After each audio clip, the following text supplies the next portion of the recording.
Good morning! For today's video, may bisita kasi ako. Etong anak ko kasi masyadong friendly. May nagsabi sa kanya about dito kay Charlie. Charlie, batiin lang kanyang name. Sabi niya, nanay, mayroong pupunta ako dito, may imbitahan ako sa pamamahayag. Sabi ko, sino yun? Apat ika ang paa nun. Sabi ko, bakit apat ang paa? Ika ay hindi makalakad na aksidente. So ngayon, nung nagpunta kahapon, nakita namin mag-asawa. Sabi ko, nakakabaghan naman, naawa ako. Tapos sabi ko, ano ba nangyari sa yung bata ka? Ayun nga, kinuwento niya. Pero hindi yun ang natin topic ngayon. Tinitignan ko nga, sobrang awa ko. Ngayon, inanyaya namin siya doon sa Kapilya kagabi. Nag-tricycle lang sila yun. Tinitingnan nga sila doon. Sabi ko, nakakaawa. Interview ko. Kaninang umaga, naalala ko. Sabi ko, naawa naman ako sa batan to. Gusto kong tulungan kung ako lang may maitutulong. Kasi maray siyang kailangan ng mga vitamins about sa health niya. Hindi siya pa masyadong makalakad eh. Yun nga ang saklay nila kay pinahiram ko sa kanya eh. Sabi ko, mag-balance ka. Tulungan mo sarili mo. Siyempre, sinong tutulong sa sarili mo kundi ikaw rin. Kaya naawa ako. Alam niyo na sobrang baghan ko. Depressed. Naawa ako. Kung may maitutulong lang ako tutulungan ko siya. Ano Charlie, musta na? Okay naman? Kumusta ang pagtulog mo kagabi? Okay naman po ako.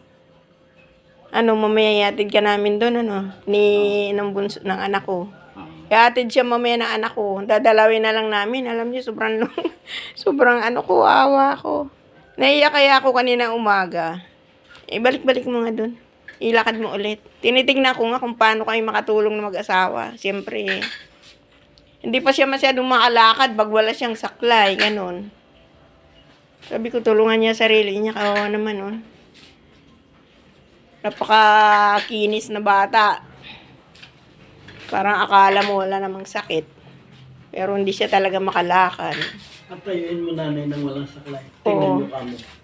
Mamaya tumayo ka ng walang saklay, titingnan kita. Kasi nag-aanap talaga ng mga ganyan, PWD. Kasi siyempre, baka may makatulong sa social media dahil vlogger nga ako. Bebe, harap ka dito. Tapos tumayo ka ng walang saklay, hindi mo kaya? Doon may na. Sa banda. Oo. Ihatid na siya na anak ko mamaya Kaya sabi ko sa anak ko, pasyalan natin uli yan. Hanggang sa abot na ating makakaya, tulungan natin. Naawa ako, naiyak nga ako siyempre nakakaawa naman yung ganyang tao. Sino pa tutulungan mo? Matagal na ako nangangarap na may matutulungan na tao. Ito nga, sakto, siguro God bless din sa akin para makakuha ako ng content na very interesting. So, musta ang pakiramdam mo ngayon, Charlie? Ihatid ka namin, kumain ka muna, Apo. Basta pag naihatid ka na anak ko doon, papasyalan ka niya uli, Sige po, salamat po. Papasyalan ka niya uli kung anong maabot naming makakaya tutulong kami. Kahit di kalakihan, basta ang mahalaga meron ka. Kahit pangkain-kain. Kaya nga alam mo, kaya gusto ko rin itong kahit papaano magkaroon din na extra. Kasi kung anong mga ngailangan, makakabigay tayo. Mas masarap mamigay kaysa humingi, di ba? Kaya ito, tingnan nyo, napakagandang lalaki, matikas.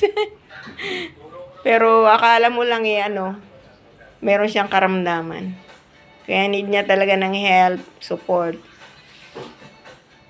Kaya, paano? Ito muna, dahil sa vlog ko na to binablog ko lang yan.